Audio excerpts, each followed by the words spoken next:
Agora vai. Bom, então, começar dando bom dia, né, a todas e todos. Bom, nem precisa dizer, né, que para a gente é um momento super importante, assim, a gente está muito contente de ter esse espaço, né, hoje, de poder falar, contar um pouco para vocês sobre as nossas atividades, sobre tudo que a gente tem produzido, né, ao longo desses 3 anos. Eu queria começar lendo um textinho muito curto de um dos nossos bolsistas, né? É um textinho de divulgação que saiu do nosso evento, circulou nas redes sociais, e eu faço questão de ler rapidamente o textinho. Diz assim: na Histórias Sextas dessa semana, o PET História da PUC-Rio apresenta seu projeto Lugares de Memória, o bairro da Gávea e seu entorno. Através de crônicas elaboradas pelos membros do grupo, o projeto percorre o bairro da Gávea, destacando espaços, personagens e momentos importantes em sua configuração. Dialogando memória e pesquisa historiográfica, o encontro dessa semana busca expor, com o trabalho do grupo, uma perspectiva crítica e reflexiva dos lugares de pertencimento e identidade da Gávea. Bom, esse foi um pequeno texto, né, que foi produzido por um dos nossos bolsistas, o Ariel Potes.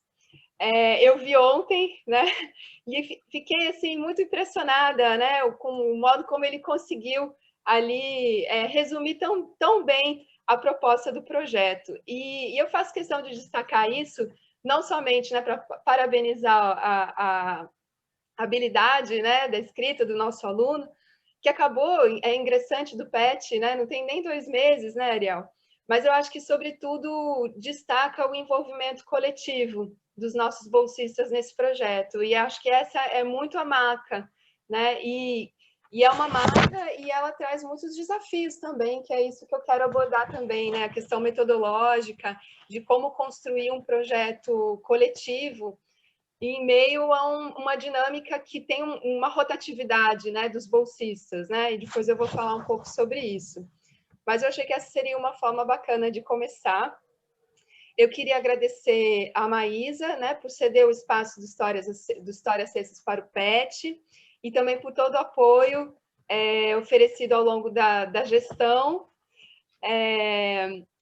Agradecer a todos os bolsistas do projeto, muitos deles a gente convidou para estar presente aqui hoje, estou vendo vários deles aqui, desde 2018, né, quando começou o projeto. Agradecer os pesquisadores e as pesquisadoras que são colaboradores do nosso projeto, o Leonardo, a Guida, a Maria Gabriela e a Mariana Costa, que é doutora, né, nossa aqui da casa. Também hoje eu queria aproveitar a oportunidade de convidar mais pesquisadores colaboradores que estão nessa sala. E agradecer também a Associação Apoio, né, que é a Associação Amigos da Gávea, por meio da professora Maria Gabriela, e a parceria com o Núcleo Memória. Bom, eu acho que essa é uma oportunidade para a gente também, é um momento especial, porque a gente está também lançando o nosso site, que eu vou mostrar para vocês, que é fruto também de uma produção coletiva que não teria saído sem a nossa bolsista Flávia Martins e a irmã dela, Flora, maravilhosa, uma super designer, que fez gratuitamente para a gente. Então, eu vou compartilhar aqui a tela para mostrar para vocês um pouco do nosso site. E aí, por meio do site, eu vou apresentar um pouco das atividades que o PET vem desenvolvendo. Deixa eu compartilhar aqui com vocês.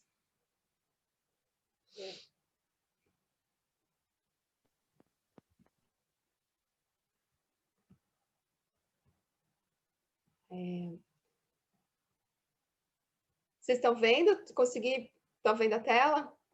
Legal. Então, o endereço do nosso site é PET História, PUC-Rio. Deixa eu ver se eu pego ele aqui Ficou lindão, né? Como vocês podem ver. maior orgulho desse site. Aqui, né, então, conta um pouco sobre nós, sobre o PET. Larissa, vê se você coloca a tela inteira. A tela inteira, como é que eu faço isso? Lá em cima, né? Que eu acho que ele está lá do lado. Vai para mais um ladinho. Não, lá em cima, naqueles quadradinhos, vê? Aqui? Não, então não sei. Ela tá com tela inteira, eu acho. Ah, então tá. Desculpa. Desculpa. Se não está dando para ver?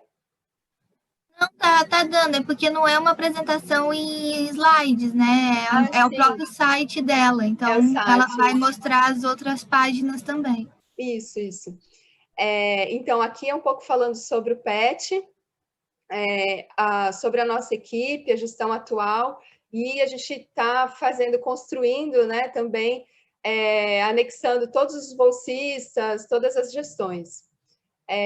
Depois, a gente tem aqui os nossos projetos, e esse é o que a gente vai apresentar hoje, né, Lugares de Memória. Mas a gente tem também, a partir desse ano, a gente criou o Café no PET, que muitos de vocês já participaram, que a gente convida, normalmente, nessa primeira etapa, os professores do nosso departamento para se reunir com a gente, contar um pouco da trajetória acadêmica, dos projetos de pesquisa. Então, a gente já teve o professor Veneu, a gente já teve uma convidada externa, a Luciane Carris, para falar sobre o Jardim Botânico, e tivemos a Karine Damasceno, nossa pós-doc, né? E a gente vai fazer o convite já aqui pessoalmente, já para a próxima sessão, para o Massal, que os alunos, uma sugestão dos próprios alunos, que eles têm muito interesse em saber mais, né, desse diálogo com a arquitetura e a história. Você topa, Massal? Cadê ele aí? Estou aqui. Já topei. Beleza. A gente fica só devendo café. A gente tem o CinePet, que é já uma atividade já tradicional, né, desde a época da gestão do Parada, e é um sucesso, assim, os alunos gostam muito, a gente tem muito retorno. Sempre depois das apresentações, a gente tem um debate com normalmente 2 a 3 comentadores, isso da comunidade externa, né, e também de professores, então é um momento de integração também, é um projeto de extensão. Com a pandemia, a gente tem um desafio, que é assistir o filme antes e fazer o debate virtual. A gente tem... Deixa eu passar aqui. Eu entrei aqui, né? A gente tem também aí as atividades mais voltadas para o grupo, que são as leituras dirigidas. A gente se reúne periodicamente para fazer leituras coletivas, né, de artigos, capítulos de livros que são importantes na formação deles. E a gente teve esse projeto que a gente desenvolveu em 2018, 2019, de leituras de peças teatrais. Foi muito rico, porque a gente pensava, né, escolhia as leituras e fazia também todo o diálogo com a historiografia brasileira, era um pouco teatro para pensar a história, né? Foi muito bacana. Essa foto aqui é muito legal, que a gente fez a leitura coletiva da peça A Gota d'Água no Solar, que foi o espaço que a Guida nos cedeu na época, foi muito bacana. E aqui todas as atividades que a gente já fez, oficina de arquivos, chamamos vários especialistas do Arquivo Nacional para explicar os arquivos, como pesquisar para os nossos bolsistas. E eles têm também, a gente desenvolve as pesquisas individuais, né? Então, todo aluno que entra no PET tem que ter um projeto de pesquisa com orientação, e o que a gente faz é discutir muito, né, o que eles trazem dessa orientação, e a gente discute, eles participam dos PIBICs também, e tudo isso é feito, todo um apoio, né, que o PET dá para essa parte coletiva. E aqui a gente tem os eventos, então é bacana porque a gente quer que a página seja um instrumento útil para os alunos da graduação. Então, aqui eles encontram, então, para fazer também esse diálogo com o CAIS, enfim, e trazer outros conteúdos, né?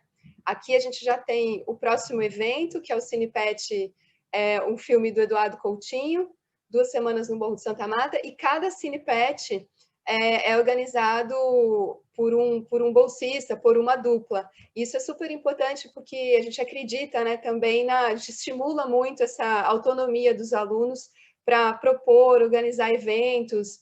Então, tudo é feito coletivamente e com as ações, né, todas desenvolvidas por eles. Então, é isso, gente. Não vou me estender muito na apresentação do site, mas espero que vocês acessem, que a gente depois coloque, não sei ver como é que faz para colocar na página do departamento também, né, fazer esse diálogo entre as páginas, e que vá, né, que renda. Eu queria fazer esse agradecimento particular à Flora Martins, que foi quem desenvolveu o site. Eu achei que ficou muito bacana, muito, muito orgulho. Bom, deixa eu voltar aqui. Bom, o PET, para quem não conhece, é um programa de educação tutorial financiado pelo MEC, que foi criado em 1979, em plena vigência do regime militar, e é fruto de um conjunto de iniciativas de fortalecimento para o ensino superior, né, no Brasil, feito pela CAPES.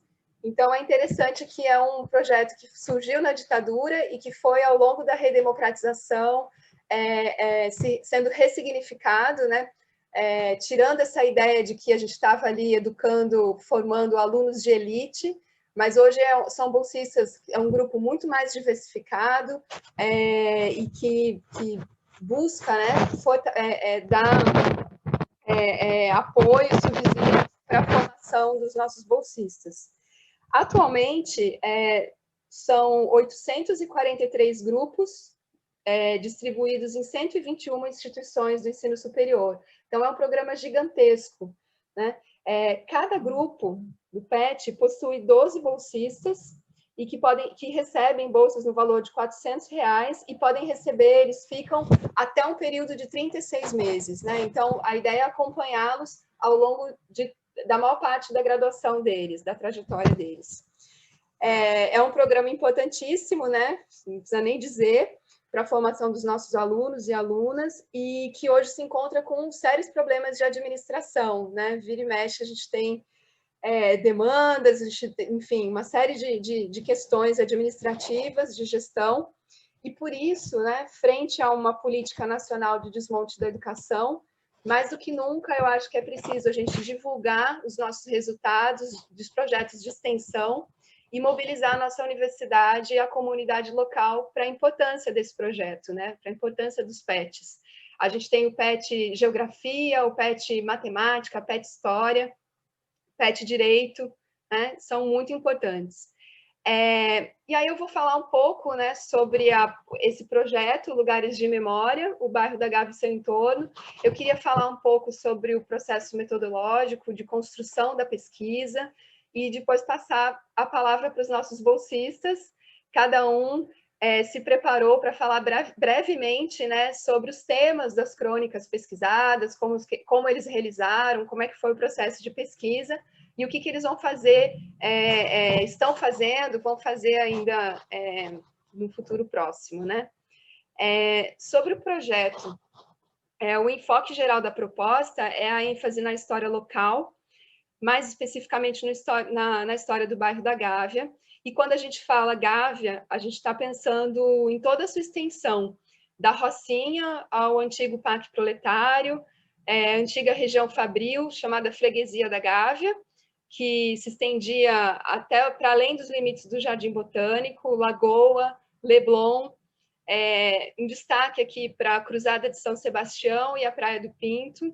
sendo a Estrada da Gávea um fio condutor que nos permite explorar as conexões históricas mais amplas com a cidade do Rio de Janeiro e as suas fronteiras e além das suas fronteiras territoriais marítimas. A ideia é explorar, a partir da história local, várias possibilidades interdisciplinares, como o diálogo com a arquitetura, as ciências sociais e a geografia. E aí, de novo, aproveito publicamente para fazer o convite ao Massal, para compor também o nosso programa, né, a nossa equipe, e a gente trazer realmente agora, concretizar esse diálogo com a arquitetura. Você topa, Massal? Dentro. Pode me colocar aí. Depois tem um grupo de pesquisa também, que é vinculado à Maria Alice Rezende Carvalho, que também trabalha a mesma coisa. Tem vários participantes coligados aí. Isso, eu já fiz também convite para a Maria Alice, para ela fazer uma reunião com a gente. Acabou que esse semestre ainda não está rolando, mas em breve vou lá de novo falar com ela e para a gente realizar esse diálogo, né? E a gente começa a saber muitas coisas que estão acontecendo nesse sentido também, então isso é muito legal de trocar, né? Acreditamos que a perspectiva da história local possibilita trabalhar com diferentes temporalidades, com foco na construção das memórias e seus embates, assim como os possíveis apagamentos na história. E, nesse sentido, trabalhamos com a ideia de camadas de memória que vão se sobrepondo no processo acelerado de modernização do bairro, invisibilizando lutas por direitos e melhores condições de vida, apagando conflitos e políticas de exclusão social conduzidas ao longo do século XX. O projeto permite articular as experiências cotidianas dos alunos, vivenciadas no tempo presente, com a construção de diferentes processos históricos que marcaram a região. E essa experiência, né, dos alunos, do cotidiano dos alunos, foi o mote para a gente iniciar a pesquisa. Essa foi a primeira tarefa que a gente fez. A primeira atividade foi em 2018, e eu tinha pedi para eles que cada um escrevesse, relatasse, fotografasse o seu trajeto cotidiano até a PUC. Então, foi muito bacana, porque isso possibilitou que eles desnaturalizassem o espaço, né, a relação que eles têm com o espaço do bairro, e começaram a trazer perguntas, né, como, por exemplo, de quem é essa estátua que fica no centro da praça? Né? Ou quando essa igreja foi construída? Por que essas escolas se parecem, têm o mesmo projeto arquitetônico? E foi a partir daí, dessas perguntas, né, trazidas, né, surgidas a partir da experiência deles, né, de observação, que a gente começou a construir uma lista dos lugares de memória que a gente poderia pesquisar. E também foi muito importante para a gente fazer a leitura das crônicas produzidas pelo Núcleo Memória, coordenado, né, pela professora Guida, e esse foi um projeto muito inspirador para a gente, né? Então, a gente leu muito o que foi produzido pelo Núcleo e debatemos, né, também muito sobre como seria esse formato de texto, se era vedete, se era crônica, e foram longas discussões a respeito disso. Mas aí agora, passado o tempo, né, eu fui percebendo que as narrativas, elas apresentam um olhar e um estilo próprio de cada autor e autora, e se aproximam muito de uma espécie de crônica jornalística, em que é visível o esforço dos nossos autores de falar para um público mais amplo, por meio de uma linguagem menos acadêmica e mais direta. E por isso optamos, então, por não utilizar notas de rodapé, e as referências bibliográficas e a lista de fontes, elas ficam no final de cada texto, e a ideia é essa mesmo, né? A gente poder falar para um público mais amplo, e que esse site e esse projeto saia aí dos muros da universidade, né? As palestras com a professora Maria Gabriela também foram super importantes. Ela trouxe toda a experiência dela de pesquisa sobre o bairro, nos chamou a atenção para uma série de outros lugares de memória que a gente nem imaginava que existiam, e a partir daí nós refinamos a nossa lista.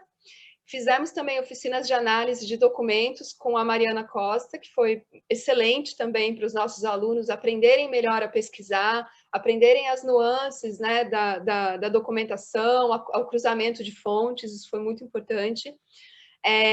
E aí uma parte muito legal das nossas atividades é a leitura coletiva das crônicas. Então, quando os alunos escrevem e finalizam uma crônica, a gente se reúne, compartilha a tela, e vamos lendo todo mundo em voz alta, e aí é um processo muito bacana, porque tira um pouco a insegurança do aluno e ele vai aprendendo a escrever e fazer a coisa no processo coletivo. Então, uma coisa que às vezes geraria uma insegurança, acaba sendo muito bacana esse processo, porque tem o apoio de todos os outros percebem também, olhando na tela, como fazer, tem uma reflexão, né, ao ver o processo de escrita do outro bolsista, então isso é muito bacana. Aí depois a gente faz também uma leitura coletiva para os nossos professores colaboradores, que daí dão um apoio também mais na parte do conteúdo, da sugestão de outras fontes, né? Isso é muito importante, a gente ter um conteúdo que vai ser endossado também, né, pelos nossos pares.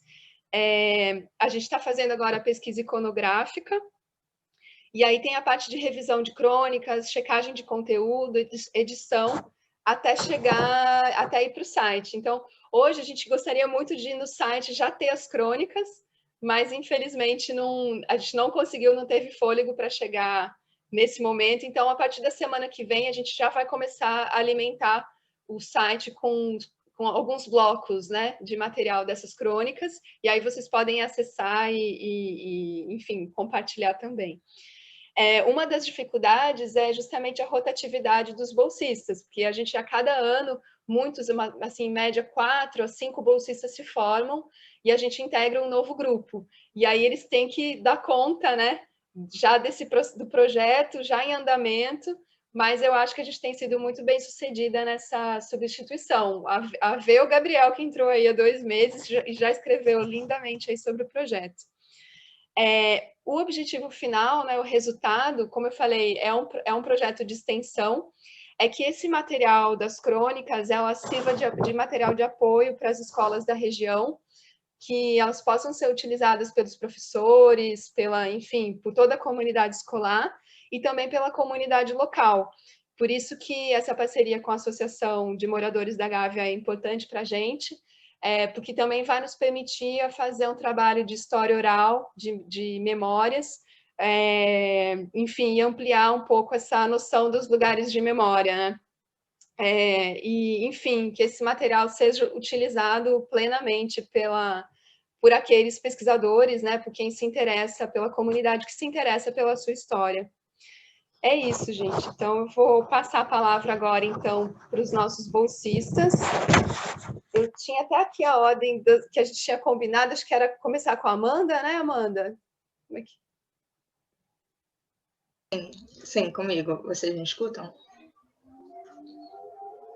Escuta? Ah, Sim. tá. Então, bom dia a todos. Para quem não me conhece, meu nome é Amanda Pereira, eu estou no PET desde 2018 e com isso eu venho desenvolvendo algumas crônicas em conjunto com as minhas companheiras do PET.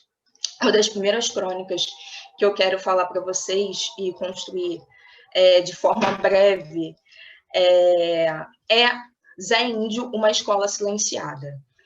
Zé Índio, uma escola silenciada, a gente conta um pouco da história da fundação da Escola Luiz Delfino, aquela escola que a gente está saindo da PUC e aí entra na Marquês, então a gente vê as criancinhas correndo e tal. Essa escola municipal, ela foi fundada por um homem negro indígena em 1871, que é Zósimo, e apelidado de Zé Índio pela mãe ser uma mulher indígena e o pai ser um homem negro. E aí essa escola ele funda em 1871 e ela é direcionada a meninos negros libertos. Então ele funda essa escola e uma curiosidade é que ele morava num dos terrenos da PUC, né, do que se constitui enquanto PUC depois de muito tempo. Então, ele morava num dos terrenos da PUC. E aí a questão é, a gente na crônica, a gente coloca um embate, problematiza o silenciamento desse personagem histórico, que é tão importante para a construção da brasilidade, que é tão importante para a construção histórica. Então, a gente coloca o embate entre o personagem Zósimo, entre o Zé Índio, e o Luiz Delfino, que, na verdade, era um médico do século XX e que passa a ser colocado enquanto nome. O que é fundamental para a nossa pesquisa e como ela se construiu, eu não sei se eu falei, mas essa pesquisa foi construída em conjunto com a Daniela Vidal. É importante salientar isso, assim, não fomos sozinha, né? Não fui eu sozinha. E nós fomos à escola, foi em duas partes que fizemos a pesquisa, com essa conexão da comunidade. Então, a gente teve essa conexão da comunidade da Gávea, fomos à escola, conversamos com a diretora, a qual é a maior entusiasta da história de Zósimo, ela guarda um arquivo, os professores sabem da história, então eles têm um cuidado de perpetuar essa história, de contar essa história. E a gente também fomos para os arquivos, né, pesquisando na hemeroteca digital, para poder saber um pouco sobre como é que era construída essa história como oficial. E também pesquisamos no site da prefeitura para saber o porquê da escolha, enfim. E eles não entram muito no quesito fundação de um homem negro indígena que tinha sido escravizado. Então, é isso, assim, a pesquisa, ela se constrói também com a comunidade, e eu acho importante salientar isso. E aí, uma outra crônica, a qual eu também integro, e aí já é junto com a Joana Mendes, que é sobre o Sanatório São Vicente, que a princípio seria o título da crônica que eu já tinha feito. Eu fiz em 2019, a Joana entrou em 2020, mas ela vai contar um pouco sobre isso. Seria Clínica São Vicente, uma história não sudestina, porque seria a história dos fundadores da clínica, do Sanatório São Vicente, e que, na verdade, ele acabou se modificando com a comunidade local, porque a gente percebia que tinha alguns problemas nas fontes, estava incipiente o texto, então o texto já estava formado, já estava show, só que tinha algum problema porque o endereço não batia. E aí, eu conversando com a Joana, falei assim, cara, eu estou fazendo essa crônica, enfim, e na época ela não era do PET, ela entrou depois. E aí ela falou assim, meu pai ele trabalha lá, vai lá. E aí, enfim, eu vou deixar um pouco a Joana contar sobre isso, né, sobre essa integração da conversa que a gente tem com a comunidade. Então, agora a gente está refazendo a crônica para poder construir ela de uma forma mais, enfim, participativa, né? E tem uma outra crônica também que eu estou fazendo com a Joana sobre demandas de jornais e bondes, mas agora eu passo a palavra para a Joana. Muito obrigada pela atenção de vocês. Boa tarde, gente. Sou Joana, como falou. Eu entrei no começo do ano, né, agora em 2020, e aí eu entrei já ajudando ela na construção dessa crônica sobre o Sanatório da Gávea.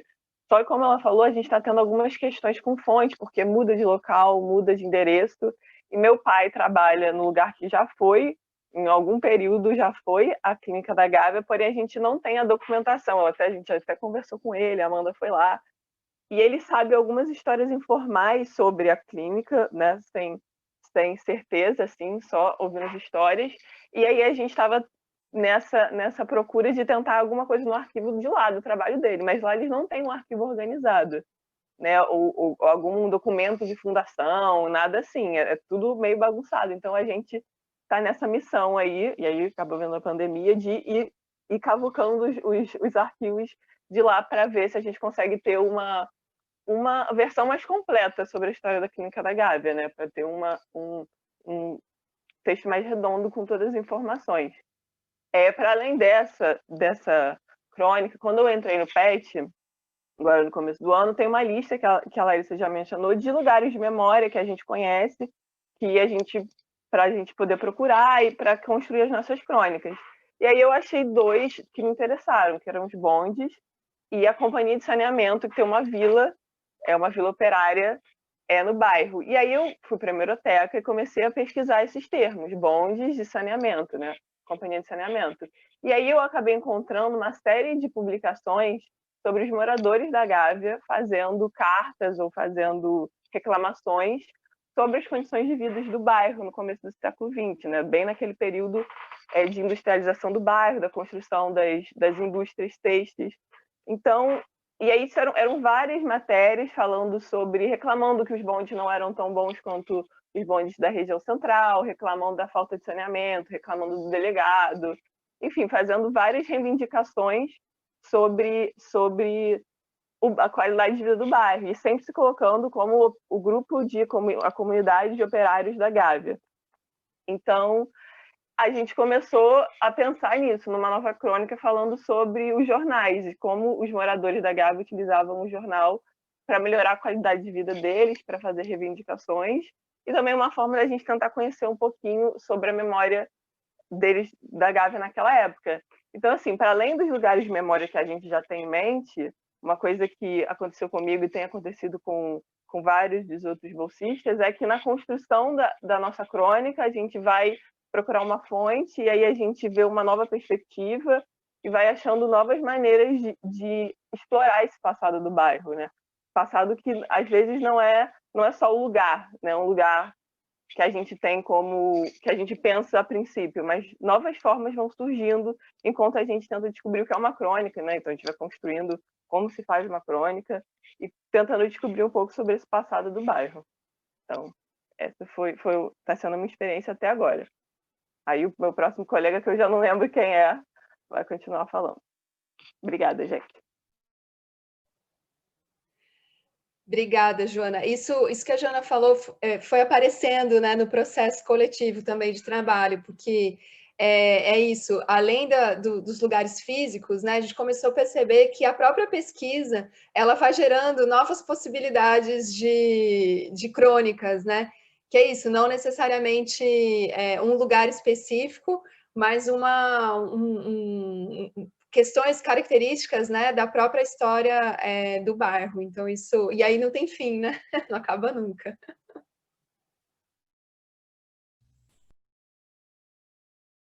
Passar a palavra agora para quem, Luiz? Sou eu. Bom dia a todos. Agradeço a oportunidade de fala. Meu nome é Gustavo. Eu sou bolsista do PET há 9 meses. Estou bem animado com o projeto e, em conjunto com o colega Wallace, nós estamos responsáveis por fazer uma crônica sobre o Hospital Municipal Miguel Couto, que em momentos de pandemia deve estar com alguns problemas e é importante a gente falar sobre, mas especificamente o nosso interesse parte do entendimento do impacto social com que o hospital ele gera, tanto na região, tanto no bairro da Gávea, mas também por toda a capital, pelo estado do Rio de Janeiro. De diferentes lugares, pessoas vão buscar o atendimento no hospital e o nosso recorte especificamente é a partir do surgimento, a partir de 1934, com a primeira construção. E o primeiro nome do hospital, na verdade, não era Hospital Miguel Couto, era Hospital Periférico da Gávea. E eu e o Wallace vamos discutir isso, quem são esses sujeitos periféricos, quem são os primeiros ali na busca desse atendimento. Avançamos um pouco para 1936, onde há uma ampliação do hospital, e aí há uma nova nomeação, e que inclusive gera uma disputa política na época, entre o então presidente Getúlio Vargas e o então governador Pedro Ernesto. Então, há uma disputa também política, além do impacto social que é gerado pelo hospital. Enfim, o Miguel Couto, ele é o nome do hospital devido ao personagem que é um renomado médico da época, e ele é uma pessoa que foi influente tanto nas letras, também na medicina, como na parte política. Então, por isso que Getúlio Vargas, com a sua intervenção ali naquele momento, decide por esse nome. E, além disso, nós buscamos também entender quais são as primeiras demandas. A princípio, o hospital ele só atendia por emergência, e devido a uma pressão popular por internações, o hospital vai se ampliando. Há o projeto político de desenvolvimento também do Getúlio Vargas, para então capital também, influenciado também pelo crescimento urbano da época. E nossas principais fontes, né, são os jornais. Especificamente na nossa crônica, a gente trabalha a reportagem do jornal O Globo, que fala sobre a inauguração do hospital. O site da Academia Nacional de Medicina, que também traz as informações do próprio Miguel Couto, da questão da nomeação do hospital. E a parte iconográfica, a gente está pesquisando no Arquivo Nacional, e aí é interessante falar da questão do projeto, parte metodológica do historiador, né, de busca de imagens, e a gente está discutindo com a Larissa também a respeito da questão dos direitos de imagem, questão de compra. Então, isso é a parte interessante do projeto, que está fazendo essa aprendizagem também para a gente, e está sendo bem legal fazer esse projeto junto com o Wallace. Então, gente, eu sou bolsista do PET desde o final de 2018, né? Então, imagina só, o Gustavo, ele entrou um ano depois de mim, então ele já entrou com o projeto a todo vapor. Como a Larissa falou, esses novos bolsistas, eles têm que lidar com essa dificuldade de pegar esse projeto, incorporar esse projeto com a gente que já está há mais tempo. E aí, eu e o Gustavo começamos a pensar, né, no Hospital Miguel Couto. É interessante também que a gente teve uma dificuldade muito grande em encontrar fontes sobre o hospital, porque quando você abre a hemeroteca e demais mecanismos de pesquisa, muito se fala sobre acidentes, sobre pessoas que foram tratadas no hospital, mas não sobre a história do hospital de fato, né?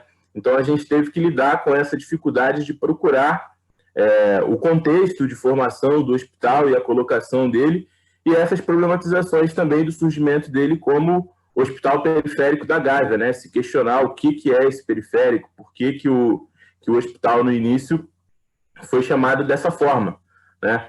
Então, como o Gustavo disse, tem toda uma disputa política que, inclusive, eu acredito que resulte nessa nomeação também, que são coisas que a gente está tentando discutir na crônica, né? Porque, enfim, a gente passa na frente do hospital e pensa, olha, aqui o Hospital Miguel Couto, mas nada muito além de pensar que é o hospital que é sediado na Gávea, né? Mas que tem todas essas problematizações históricas por trás dele, né?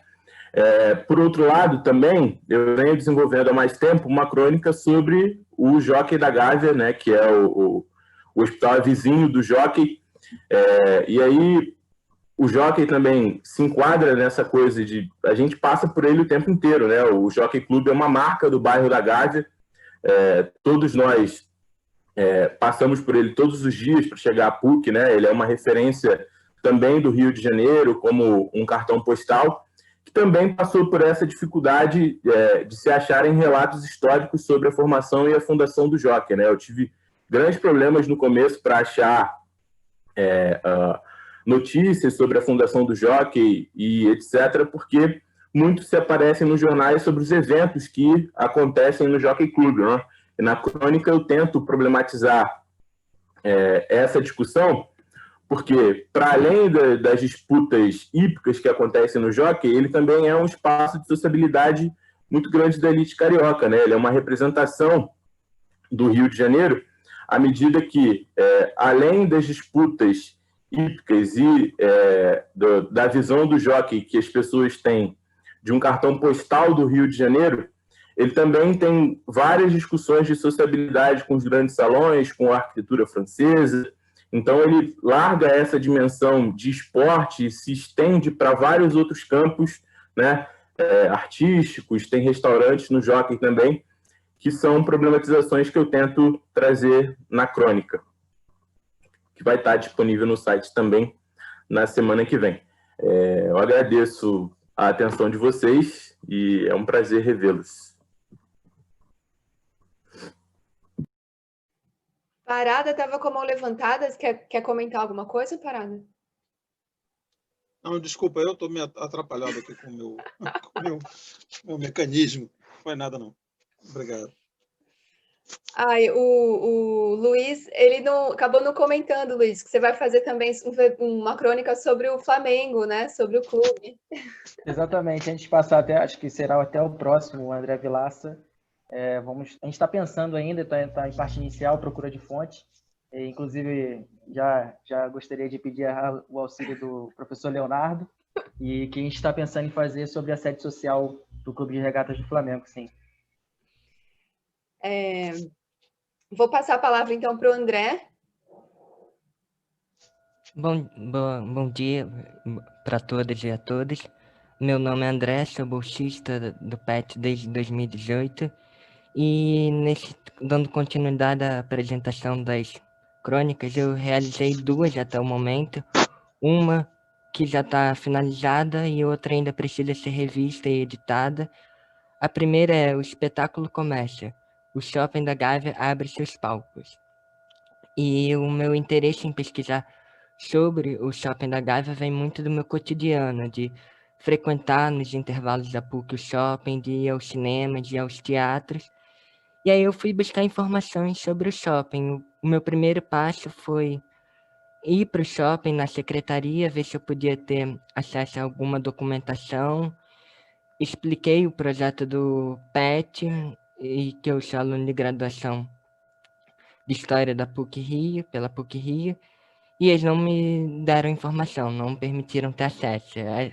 Acredito que é um primeiro desafio que vários historiadores já passaram. E aí, meu segundo passo foi ir na hemeroteca, ver se tinha algumas informações sobre as obras realizadas da construção ou da própria inauguração do shopping. E eu não obtive muitas informações. A única informação que eu sei, que também está disponível no site do shopping, é que o shopping foi inaugurado em 1975. Mas as informações que eu encontrei foram sobre as construções das 4 salas de teatro que tem no shopping e das peças que eram exibidas. E aí, a partir disso, eu comecei a relacionar o contexto geral do Brasil. 1975, o Brasil vivenciava uma ditadura civil-militar. E aí eu comecei a me questionar quais eram as peças exibidas e também pensar um pouco no contexto da própria Gávea, que era um momento que a Gávea se modernizava, e aí eu tentei relacionar esse elemento com o geral e com a história local. E pensar qual era a história do shopping nesse contexto. E o que eu coloco é que o shopping representava esse ideal de modernização da Gávea, que escondia, que eu coloco na brincadeira no título, o espetáculo começa, o shopping da Gávea abre seu palco por um público específico, que era localizado perto da PUC-Rio, uma universidade frequentada por uma elite intelectual, e que o shopping construía essas salas de teatro para trazer esse público para dentro dele. E do outro, escondendo essa parte, a Gávea passava por várias remoções nesse momento, que é abordado em outras crônicas dos meus colegas. A segunda crônica que eu estou desenvolvendo, que ainda não está finalizada, que ainda precisa ser revista, que eu intitulei Uma Canção para Recordar, as Comédias do Quilombo do Leblon. E essa crônica surgiu a partir quando eu escutei uma música do Caetano com Gilberto Gil sobre o Quilombo do Leblon. E aí eu fiquei me questionando. O Leblon, um dos bairros mais chiques e atuais do Rio de Janeiro, já abrigou um quilombo na sua história. E aí eu tentei pensar o que era o Leblon no contexto abolicionista na década de 1860 e 70, e qual é a relação, a importância dele para a história do movimento abolicionista, e qual é a relação com as comélias, que ele era, pela hemeroteca que eu vi, ele era conhecido como as comélias do Quilombo do Leblon, e qual é a relação da comélia dessa flor com a história do Quilombo do Leblon. Eu termino minha fala por aqui, acho que a próxima fala é a Rayane. Muito obrigado a todos e a todas. Bom dia, todos estão me escutando bem? Bom, meu nome é Tamires, João Salves, sou bolsista do PET desde o início de 2020. Essa é a minha primeira crônica, construída com a Rayane, minha colega. Assim como meus colegas do PET, eu e a Rayane tivemos muita dificuldade para encontrar bibliografias e informações sobre a nossa crônica, que fala sobre a Contonificio, que é uma fábrica do têxtil, uma fábrica localizada na Marquês de São Vicente. Ela, por mais que seja uma fábrica muito grande, ela é uma fábrica de pequeno porte e nossa maior dificuldade foi encontrar bibliografias em relação à fábrica, né? E aí nós se baseamos no trabalho excelente até, do Matheus Sanches, do trabalho PIBIC dele, ele é da PUC, que é um trabalho que fala sobre a fotografia, né, da fábrica. E aí se baseamos também nesse trabalho para procurar fontes, a gente usou a hemeroteca digital também, e o núcleo de memória da PUC, que foi muito importante para a gente obter algumas informações. E o nosso a gente ficou meio que indecisa como a gente ia colocar o título, e a gente colocou uma fábrica desconhecida, Contonifício Antigo São Félix. Porque antes da Contonifício, essa fábrica era a antiga São Félix, que decretou falência após uma greve dos trabalhadores. E em nossa crônica também a gente aborda a questão da industrialização na época. E o ramo têxtil foi um pontapé inicial para a industrialização na questão das fábricas no entorno da Gávea. Aí a minha colega Rayane vai falar um pouco do conteúdo. Bom dia, meu nome é Rayane, eu sou bolsista do PET desde março de 2020. Agora eu vou falar de uma maneira sucinta sobre o conteúdo presente na nossa crônica. A S.A. Cotonifício Gávea, ela foi fundada em 1912, pertencia à família Ferreira Chaves, ficava localizada na rua Marquês de São Vicente, no número 83. É importante chamar a atenção para o fato de que nesse mesmo endereço ficava também localizada a Companhia de Fiação e Tecidos São Félix, que decretou falência em 20 de março de 1920, como a Tamires falou, em decorrência de uma greve de seus funcionários. A Cotonifício Gávea, ela era uma empresa do ramo têxtil, né? Só que ela não era considerada uma fábrica de grande porte em relação às fábricas que ficavam em seu entorno. Só que ela contratava, ela era responsável por contratar muitos operários, né?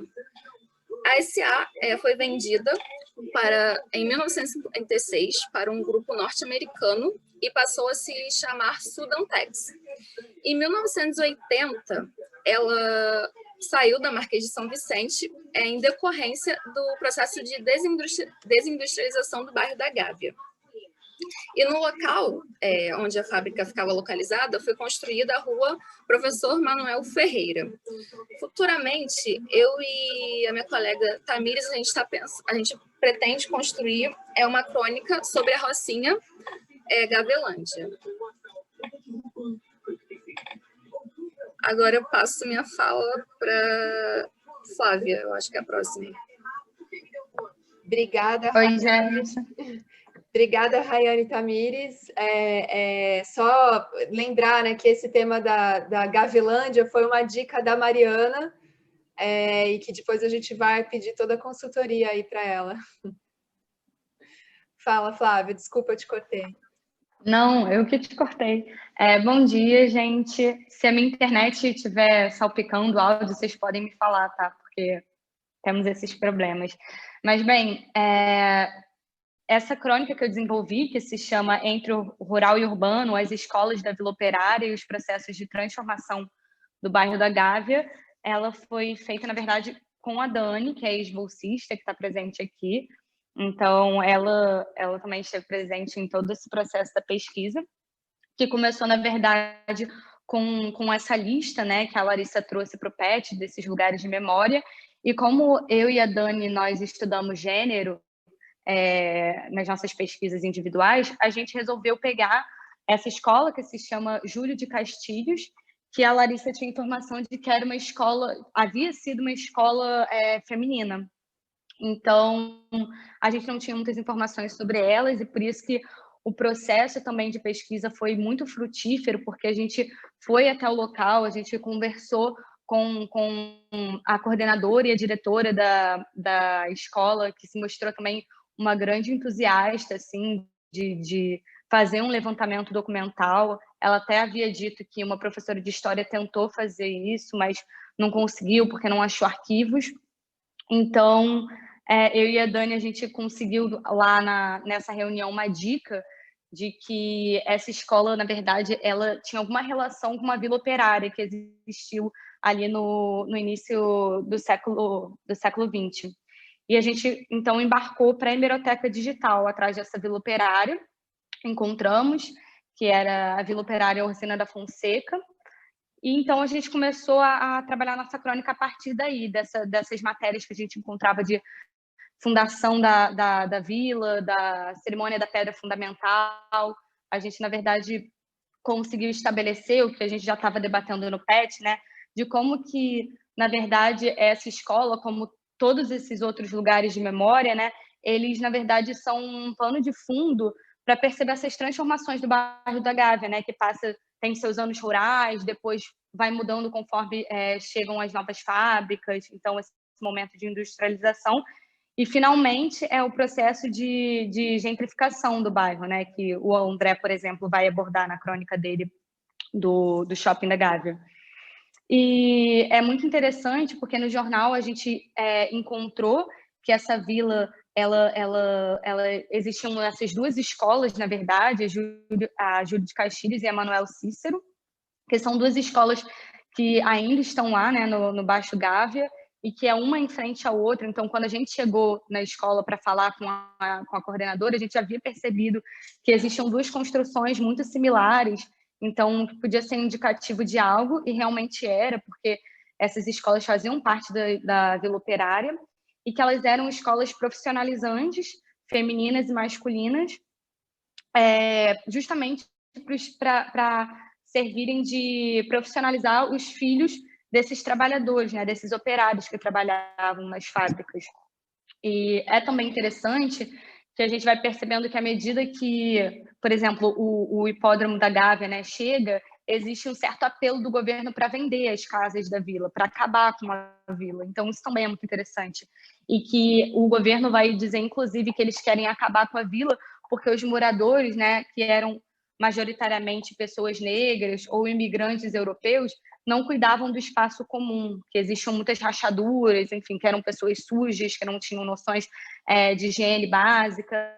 Mas é também interessante porque na hemeroteca a gente percebe como que já haviam noticiado desde 1913, que foi quando começou a construção, quando foi inaugurada a vila, os jornalistas já estavam chamando atenção para os superfaturamentos da parte do Estado, né? Então, como que o Estado construiu essa vila a partir de materiais de baixa qualidade. Então, na verdade, essa desculpa do governo de vender as casas, na verdade, se relacionava justamente com o fato de que existia um esquema ali de fazer a vila, de produzir aquela vila a partir de materiais de baixa qualidade. E, enfim, eu não sei se a Dani Vidal quer falar mais alguma coisa. Acho que não, mas é isso, gente. Obrigada.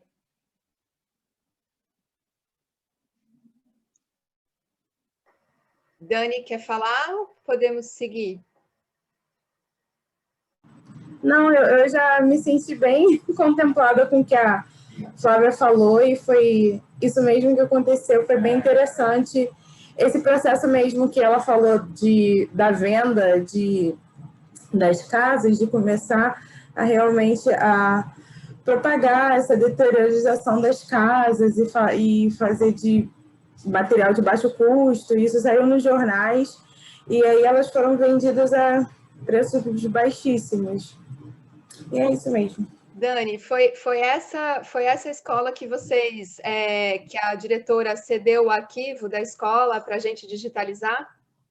Não, foi com a Amanda, foi a outra escola. E essa é bem interessante também, né, que a Amanda falou, e assim, foi as minhas crônicas foi mais nesse sentido, né, escolar e tudo mais, e foi um achado muito grande, porque a diretora, como a Amanda falou bem, ela guarda tudo com muito carinho, ela tem lá, e ela faz essa questão de propagar essa história, de não deixar essa história morrer, a real história, para todos os alunos. Então, lá nas paredes tem contando a história, tá lá nos murais, eles fazem um dia no ano, eles contam essa história, ela conta essas histórias com os alunos, se reúnem para poder celebrar essa outra história que não é a história oficial da escola, né? E ela realmente disponibilizou um arquivo, que é um livro, assim, enorme, assim, com recortes de jornais antigos, com tudo. E tinha uma outra professora, na verdade, que tentou fazer isso, mas eu acho que ela não conseguiu muito bem, mas ela disponibilizou para a gente tentar digitalizar toda essa documentação. Obrigada, Dani. A gente tem, acho que o Massal levantou a mão. Quer falar, Massal? Não, é só uma dica que foi passada pelo professor Edmilson, que ele afirmou, eu já tive conversas com ele, que existe uma similaridade muito grande entre esse pequeno núcleo da Praça Santos Dumont, com os dois colégios, com o projeto de Marechal Hermes. Tá? Inclusive, tem duas escolas de Marechal Hermes, mais ou menos similares, são meio gêmeas, assim, e parece que é o mesmo arquiteto. Tá? Tem um nome aí, depois eu até posso passar para vocês, que tem uns guias aí de arquiteturas antigas que tem. Então, há uma coisa entre bairros operários e talvez um programa, né? E talvez essas duas escolas que ainda estão lá, estão em vigência, para te dar uma pista mais interessante. Mas tem esse paralelo com o Marechal Hermes, assim, naquele momento. Leonardo falou. Muito legal, Massal. Boa dica. Tem muita coisa aí para a gente ir atrás, né? Acho que mais alguém que levantou a mão que gostaria de falar? Acho que eu vi. Agora eu vi que tinha duas, mas não vi quem. Larissa. Oi, Flávia. Oi. Não, eu ia dizer que quem trabalhou com a escola, né, a Dani, a Amanda, a gente percebe como que essas escolas do bairro da Gávea, na verdade, os alunos, eles fazem parte de uma família que está ali há gerações. Então, por exemplo, essa escola que eu fui, a coordenadora comentou que os alunos estudavam nessa escola, os pais também, os avós. Então, existe também algo da história oral, né? Porque ela mesma comentou que achava que aquilo ali eram dormitórios da Vila Operária. E ela disse que ela estava muito, assim, ela estava muito animada com um possível resultado do PET, né? Para trabalhar com essas crônicas ou verbetes, enfim, que a gente fosse elaborar em sala de aula, porque para esses alunos é muito importante, né? A memória deles. Então, é isso mesmo. Bacana, Flávia. Essa é a ideia mesmo, né? Passar a palavra, então, para Rosa e Rodrigo. Eu não sei como é que vocês combinaram. Quem vai falar primeiro? Oi, bom dia, gente. Eu achei que eu ia começar, na verdade, pela Sociedade Germânia, porque a Flávia ia falar do outro projeto que ela ia desenvolver, aí era próximo, aí eu resolvi começar pela Sociedade Germânia. Tem problema? Não, imagina, pode seguir. Bom dia, gente. Eu sou bolsista do PET desde março desse ano, então já comecei a realizar a pesquisa durante a pandemia, então não tive essa proeza de ir atrás do espaço, de conhecer, entrar em contato com as pessoas. Eu acho que isso pode ser muito interessante. Assim que for possível, eu vou ir lá no clube, nesse clube que eu que eu pesquisei junto com a Ariel, que é a Sociedade Germânia no Alto da Gávea, que é um clube, enfim, acho que ninguém do grupo aqui conhecia. Eu encontrei ele no Google mesmo, procurando locais da Gávea, fui passando, e eu falei, gente, uma Sociedade Germânia na Gávea, e fui procurar sobre o clube. E encontrei o site deles, e nesse site tinha um documentário elaborado pelos próprios sócios, no aniversário de 190 anos do clube, isso em 2012. Então, agora eles estariam completando 198 anos. E, enfim, esse documentário ele é interessante porque traz dados das outras sedes do clube. A sede anterior, a do bairro da Gávea, inclusive, foi cedida depois à Uni. Durante a Segunda Guerra, eles foram expulsos dessa sede, eles não conseguiram manter o clube. Enfim, tem uma série de questões políticas e sociais que atravessam a história do clube, mas, como qualquer narrativa oficial, foi muito difícil de contrapor, né, e de ter um outro olhar sobre a história que eles contavam sobre o próprio clube, né, e sobre a sociedade. Então, é uma narrativa carregada de nacionalismo e até de uma ideia de uma nacionalidade alemã que não faz muito sentido nesse contexto, porque se o clube existe há 198 anos, né, como sociedade, existe até mesmo antes da unificação da Alemanha. Então, os sócios, no discurso deles, eles procuram estabelecer uma conexão com os antepassados que vieram para o Brasil e formaram essa sociedade. Enfim, uma narrativa muito interessante, mas que eu e meu colega Ariel, a gente vai procurar outras fontes para contrapor essa narrativa oficial e poder escrever uma crônica com um olhar um pouco mais crítico do que a gente conseguiu fazer. Eu queria compartilhar a planta do clube, mas eu acho que eu não tem como fazer isso, mas passo a palavra para o Ariel e depois vou falar da crônica que eu fiz com o Rodrigo. Olá, pessoal, bom dia. Eu me chamo Ariel. Um segundinho, Ariel, eu vou colocar... Rosa, eu vou te colocar como co-anfitriã, e aí você pode, depois que o Ariel terminar de falar, você pode mostrar a imagem, tá bom? Desculpa, Ariel, pode falar. Perdão, professora, ter cortado. Eu me chamo Ariel, eu acho que eu sou o caçula do grupo, né? Acabei de entrar, bem dizer. E teve essa questão da adaptação, né? O projeto de memória, dos locais de memória já estava em curso.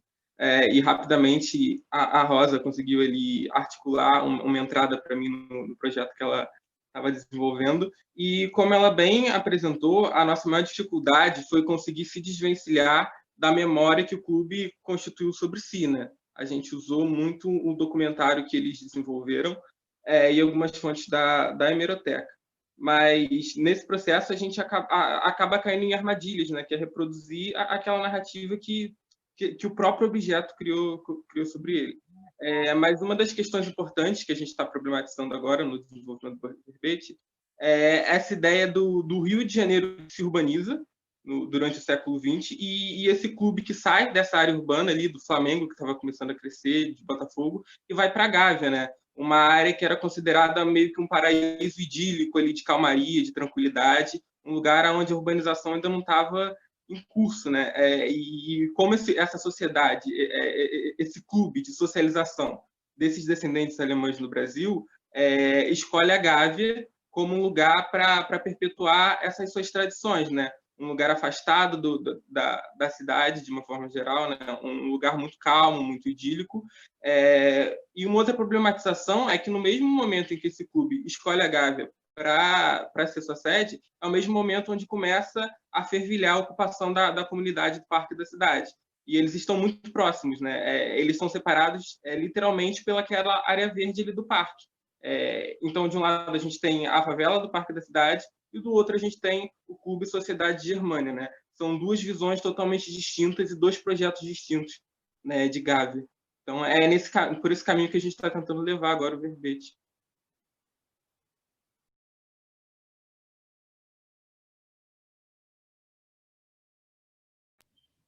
Colocou, Larissa, para eu compartilhar aqui? Coloquei. Tenta ver se... Tá. Para compartilhar, você sabe que aí a tela tem que estar Foi? aberta, né? Foi. Legal.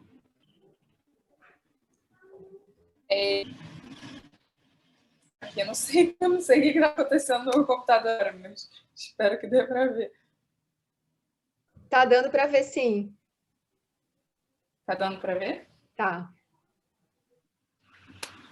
E essa é a nova sede do clube, mas no documentário eles falam muito da sede de Botafogo, que era, na verdade, antes era o Clube Beira-Mar. Eles, enfim, sentem muita falta dessa sede e essa da Gávea não foi suficiente para eles. Tá, agora como é que eu faço para sair? Foi? Obrigada, Rosa. Só para ter uma ideia, né? E esse é um desafio, essa crônica está um desafio mesmo, porque é isso, como é que a gente fura, né, essa narrativa oficial do clube e procurar outras documentações, enfim, para contrapor essa memória da fundação, né? Agora, passar a palavra, então, agora para o Rodrigo? Oi. Todo mundo me ouve? Sim. Oi, gente, tudo bem? Rodrigo que está aí falando do computador novo, com a internet nova do nosso programa de inclusão digital. Sim, ele é ótimo, ele é ótimo. Primeiro eu queria agradecer a todo mundo que está aqui, é muito importante. Meu nome é Rodrigo, eu também entrei no projeto junto com a Rosa, com a Ariel, com a Rayane, a Tamires, o Luiz, no começo desse ano, em 2020.1, e eu já fiz uma crônica sobre a Praça Santos Dumont, mas hoje eu queria falar sobre o Parque Proletário da Gávea, que é uma pesquisa que eu venho desenvolvendo com a Flávia, e eu vou falar dela porque quando a gente começou a pesquisar sobre os lugares de memória, eu vi lá na lista, a Larissa falou sobre o Parque Proletário, e eu joguei no Google, né, para ver qual era, e aí eu descobri que aqui na Penha tem um Parque Proletário da Penha, e eu nasci aqui, sou criado aqui, e nunca soube que a 2 ruas de onde eu moro tem um Parque Proletário. Então eu queria ir lá, queria ver qual era e tal, só que com a pandemia, com toda essa dificuldade, eu não consegui ir lá, né? Tipo, eu queria ver porque ainda tem muitos moradores que foram removidos e vieram para cá e eu queria entrevistar eles. Então eu tive que ir na Hemeroteca Digital mesmo, minhas fontes foram da Hemeroteca Digital e algumas reportagens até atuais sobre a Vila Kennedy, porque a Vila Kennedy também nasce desse processo de remoção. E eu me baseei em muitos artigos, como, por exemplo, do Eric Duarte, de iniciação científica, que é orientado pela Margarida Neves. E, enfim, eu queria entender essa agência dos trabalhadores, como eles lidavam com tudo isso. Eles eram removidos e, enfim, como eles estavam lidando com isso. Então, eu pensei em falar rapidamente sobre a história do parque, para apresentar para quem não conhece, trazer um trecho que eu escrevi também, até para compartilhar com vocês. Então, o processo, ao longo dos anos 20 e 30, aconteceu um processo de industrialização na Zona Sul, ali na Gávea, né? Então, com isso, muitos trabalhadores vieram para cá, dando corpo às favelas. Então, esse movimento, ainda nos anos 20, gerou uma preocupação entre governantes, médicos, arquitetos, jornalistas, o que eles chamavam de a lepra da estética. E aí começaram a pensar várias formas de lidar com isso, e até que surge o projeto, que é o do Parque Proletário. As pessoas seriam removidas das favelas, como é o caso do Largo da Memória, no Leblon, que grande parte das famílias do Parque Proletário da Gávea vieram de lá, para um lugar provisório. Essas famílias sairiam do Largo da Memória para um lugar provisório, que no caso é o Parque Proletário da Gávea, e até que as casas definitivas delas ficassem prontas. Só que aí começam os problemas, né? Era todo um discurso sobre a estética, sobre sanitarismo e tal, e as casas que eles arrumaram eram os casebres de madeiras, e ao longo do tempo as casas que eram provisórias ficaram definitivas. Então, e além disso, o projeto tinha um forte controle social, não podia entrar bebida alcoólica, ou cuspir no chão, ou voltar depois das 10. Então, tinha tudo isso. E só que em 1940 a Gávea começa a ficar famosa, muito pelo circuito da Gávea, as corridas que tinham e tal. Então, a galera que tinha grana começou a ter mais atenção nesse espaço. Só que nada é feito com o parque, até tem algumas remoções, mas nada muito grande, até que em 1960, no governo do Lacerda, ele começa a intensificar essa ideia de remoção. E aí eu queria trazer agora o primeiro parágrafo da crônica, só para vocês terem uma ideia, beleza? Eu vou procurar aqui. Vou ler para vocês. Todos os dias, por volta das 5 horas da tarde, um menino esperava uma canção chegar à sua janela. A melodia percorria todo o Parque Proletário da Gávea até entrar na sua casa. Era a anunciação de que seu pai chegava do trabalho. Entretanto, no dia 18 de janeiro de 1964, o garoto não conseguiu ouvir a cantiga de retorno. O único som que escutou foram os ruídos dos caminhões, que prenunciavam a remoção do parque. Este é o relato de Ademar Damasceno, que lembra a tarde em que, ainda com 8 anos, enquanto esperava seu pai voltar do trabalho como gari, foi surpreendido pela remoção do seu barraco de madeira e levado para um lugar desconhecido na Zona Oeste, hoje nomeado de Vila Kennedy. Memórias como essa atravessam a vida dos ex-moradores do Parque Proletário da Gávea, que entre as décadas de 1960 e 1970 se viram obrigados a deixar suas casas e, junto à rotina, os laços de sociabilidade e a vida circunscrita àquele espaço. Eu estou falando de mim, mas esse é um trabalho conjunto com a Flávia, tá? Tudo que eu estou falando é um trabalho coletivo meu e dela, só estou expondo aqui. Mas, voltando aqui, a Vila Kennedy, ela é fruto dessas emoções, ela é um projeto financiado pela Aliança para o Progresso, né? Um projeto do presidente norte-americano John Kennedy, ele via Estado, ele financia vários projetos na América Latina, sobretudo no Brasil, e uma curiosidade interessante é que o nome Vila Kennedy ia ser Progresso, mas com o assassinato dele em 1963, o nome passa a ser Vila Kennedy, e a do lado, que é Vila Aliança, é uma referência à Vila Aliança, ao projeto Aliança para o Progresso. Então, é isso, a expectativa do Lacerda de levar a população para a Zona Oeste, criar emprego, criar um polo industrial, foi uma furada, né? O Assis Braga, morador da Vila Kennedy, ele fala que tudo isso, tudo que eles construíram na Vila Kennedy foi uma luta deles. O governo quase não entra lá, enfim, quando entra é com a polícia, mas a ideia é essa, o governo tira eles da Zona Sul, joga eles no meio da Zona Oeste e deixa que eles se virem. E a partir disso eles começam a se movimentar e reivindicar suas demandas. Até hoje eles fazem isso, tem batalhas de rima, projetos culturais. Um exemplo disso é o jogador Leonardo Moura, o ex-lateral do Flamengo, e o André Ramiro, que fez o Tropa de Elite, eles são crias da Vila Kennedy. Isso só mostra a força cultural que a Vila Kennedy tem.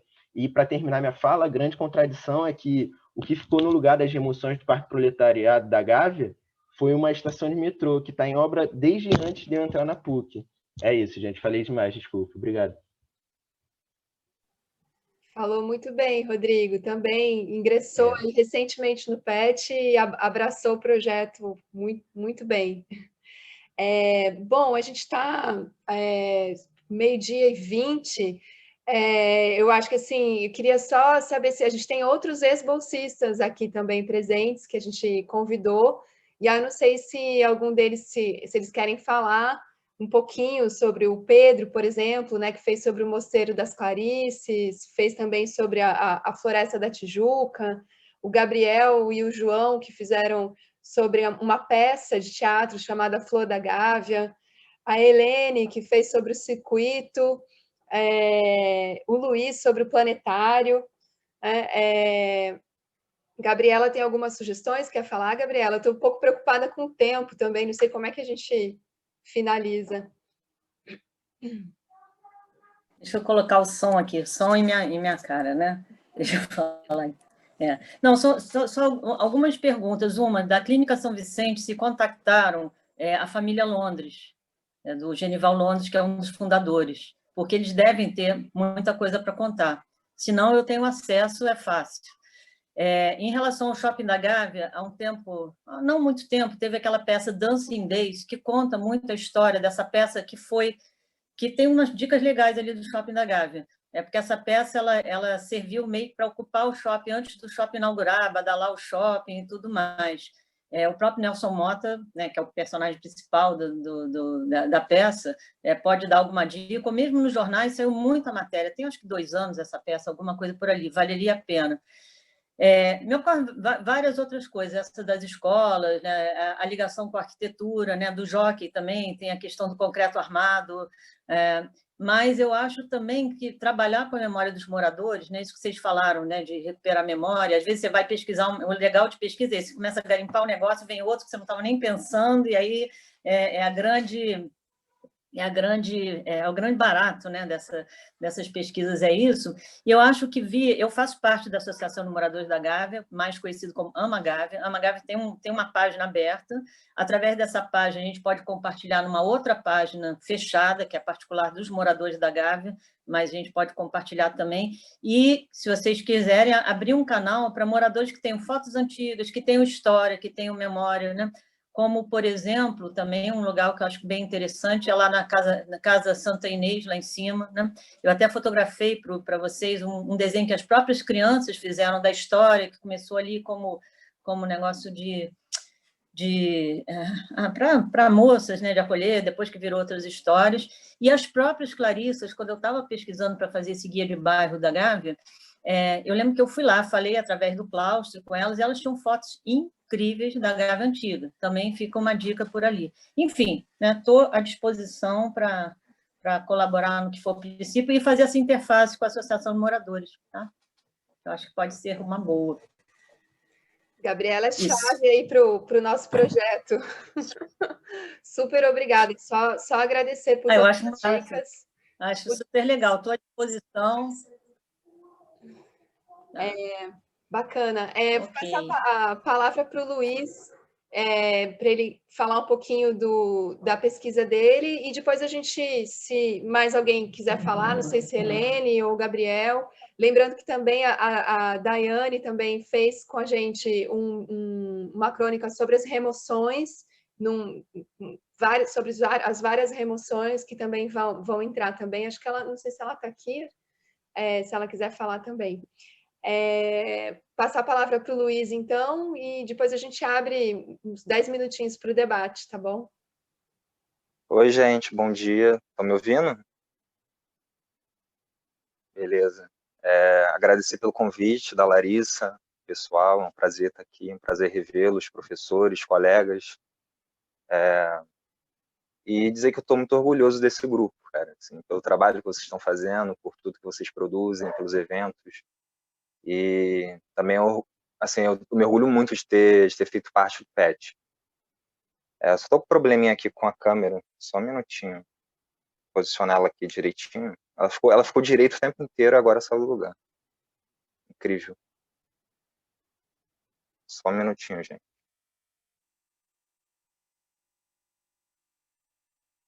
Tá, beleza. Então, eu fiz a crônica sobre o planetário junto com o João Pereira. E foi interessante, né? Primeiramente pelo começo, né? Por escolher o planetário, porque eu estava no processo de escrever a monografia, né? De escrita da monografia e de preparar uma aula. E então eu tinha que escolher um tema só para, enfim, caber ali no cronograma, ficar tudo planejadinho, tudo certinho. E tinha algumas opções, né?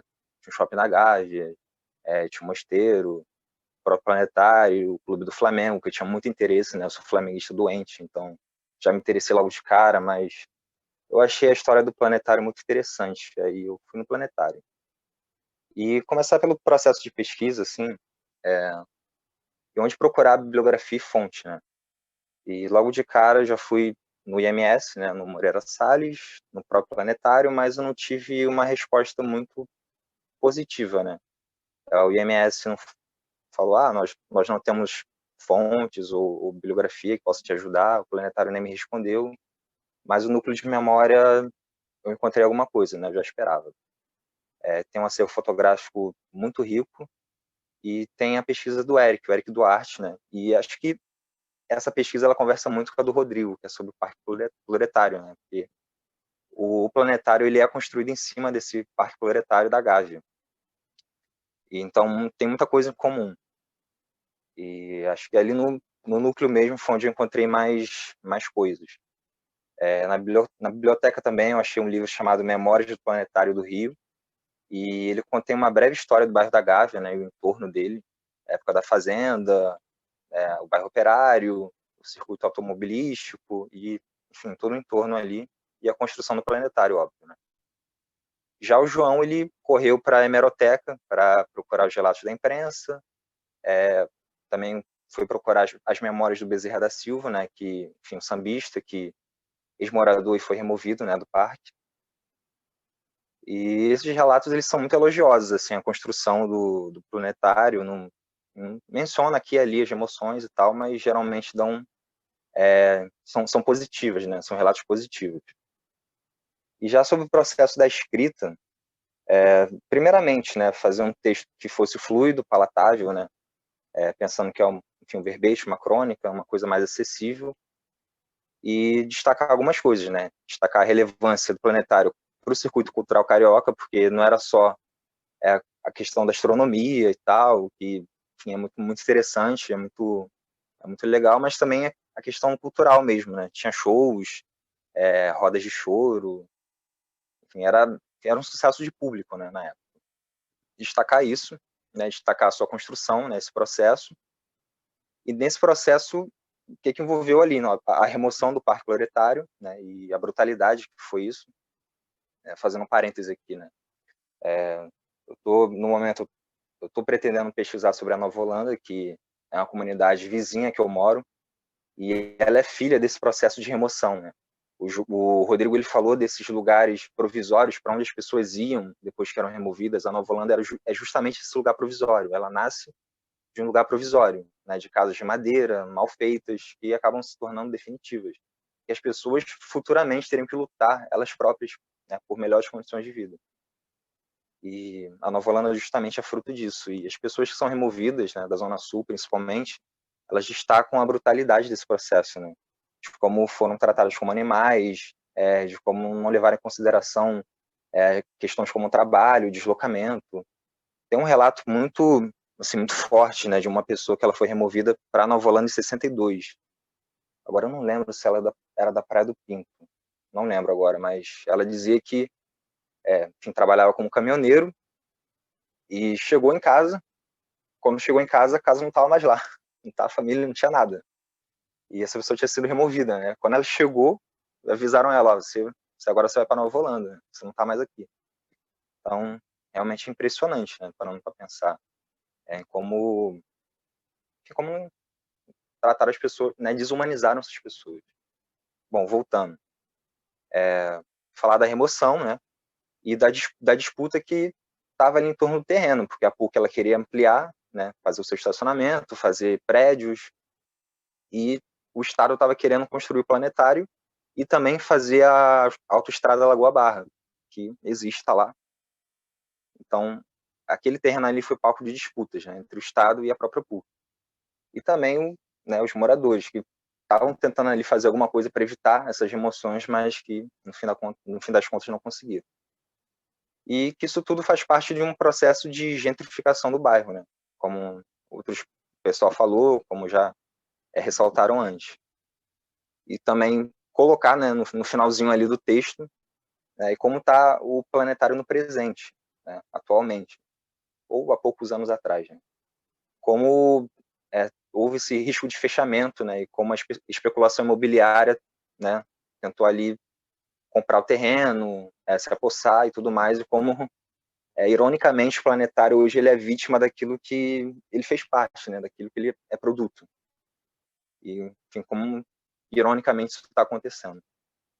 E também falar assim sobre conclusões e aprendizados dessa experiência que foi muito rica, e acho que principalmente estar mais atento, né, ao redor, a tudo que rodeia a PUC, a Gávea, pensar que aquilo ali não é dado, né, nunca foi assim, nunca foi um bairro da elite.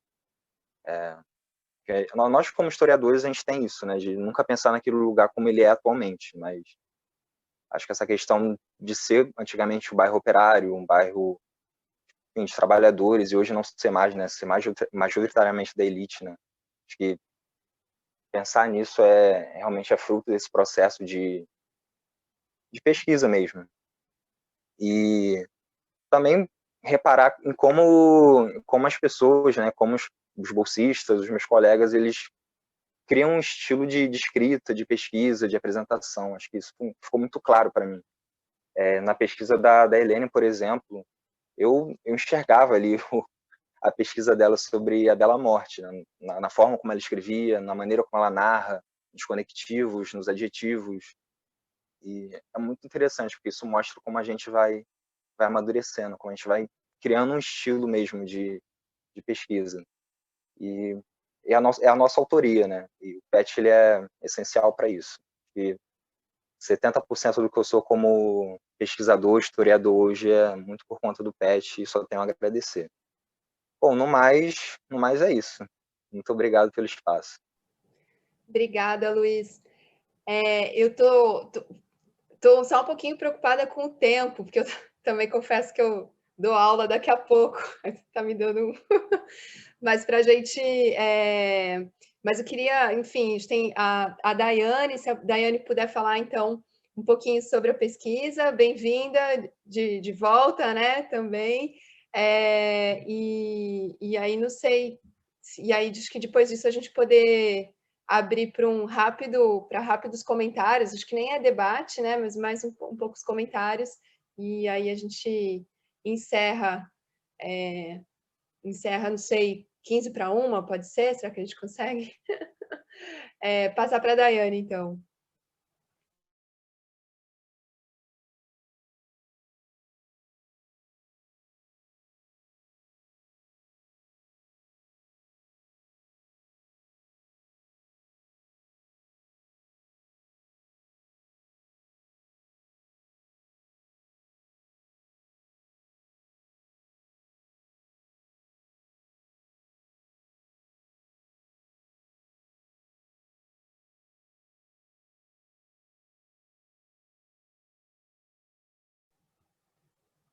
Daiane, acho que a gente não está ouvindo o teu áudio. O microfone dela está desligado. Daiane tem que ligar o microfone.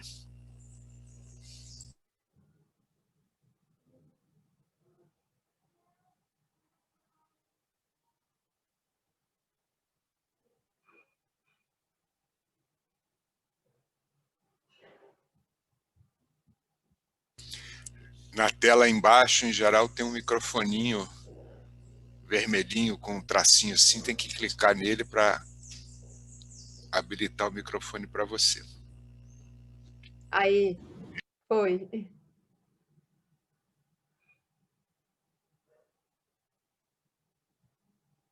E agora, mas ainda não entrou.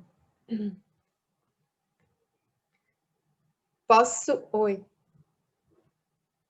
Posso passar a palavra, enquanto Daiane resolve o problema técnico, passar a palavra, então, não sei se Helene ou Gabriel querem falar muito rapidamente sobre a experiência do Verbete?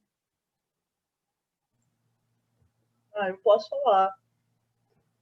Então, por favor, Helene.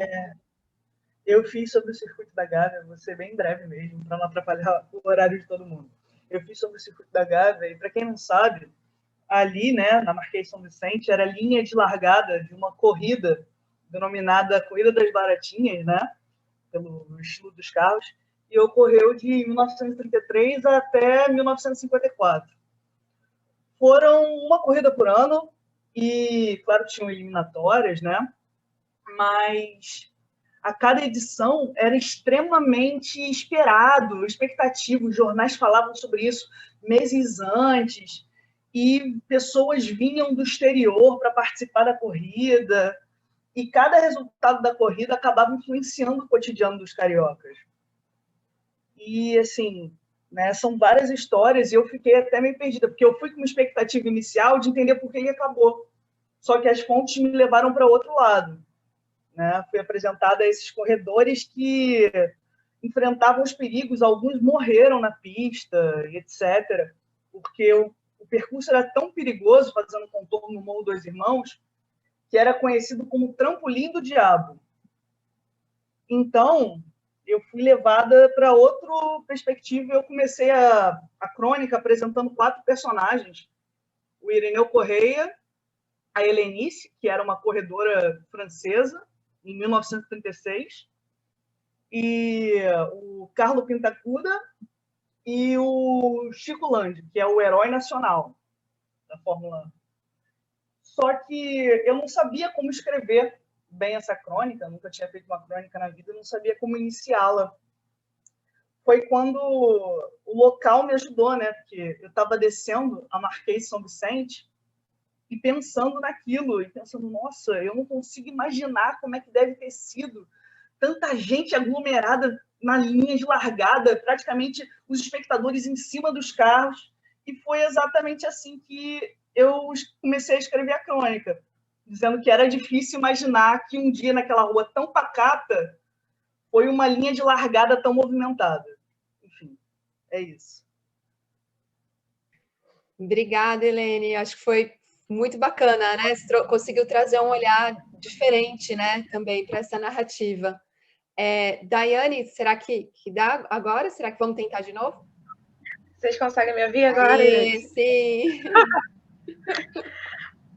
Ai, gente, é muito legal porque tá aqui participando, porque ao contrário dos novos bolsistas, eu era a bolsista que estava no começo, que participou daquele momento que a gente tirava foto do lugar e pensava os nossos caminhos, né, de ida e de vinda, e como aqueles lugares que a gente só atravessava, de alguma forma também atravessavam a gente, né, enfim. E aí, a minha crônica é um pouco diferente, né, e eu falo sobre as emoções especificamente. O Luiz falou um pouco sobre isso, mas a minha crônica, felizmente, a favela carioca é um lugar que tende a desaparecer da nossa realidade. Esse é o nome da crônica, porque essa é uma frase que está no comercial da Shazam, né, que é a Coordenação de Habitação e Interesse Social da área metropolitana. E aí eu falava um pouco sobre isso, né? Sobre como essa noção de tirar as favelas da Zona Sul, tirar as favelas de um determinado lugar, que era um lugar que estava crescendo, que estava se imobiliariamente, enfim, não sei se isso existe, mas enfim, a Zona Sul estava crescendo como um lugar de moradia, né? Desse lugar que era um lugar rural, que estava se tornando um lugar urbano. E aí também tem uma relação dessa ideia cultural do que se queria para o Rio de Janeiro, que se queria, inclusive, para o Brasil, né? E o lugar da favela como esse lugar do oposto, né? Esse não lugar. Inclusive, eu chego a trabalhar umas reportagens acho que sobre o Marcelo Sobrinho, né? Que está longe do lugar da Gávea, especificamente, mas ainda está nesse lugar da Zona Sul e da Lagoa, né? Do entorno da Lagoa, que acaba tendo... que é um lugar que ocorrem várias remoções no período. E aí vai muito de encontro com as pesquisas, inclusive, acho que inclusive com a pesquisa da Flávia, né? Porque tem a questão de gênero, né? E de como as reportagens que se falavam da favela era sempre, tipo, a mulher que bateu no marido, sabe? E esse lugar que seria o oposto, né? Não que bater na mulher seja uma coisa... Enfim, 2020 a gente sabe que não é aceitável, mas o lugar da mulher que bate no marido também tem um lugar do que era esperado na época, sabe? Ou então da mãe cuidar do filho, ou da mulher que se mata porque, enfim, tinha 2 homens, enfim.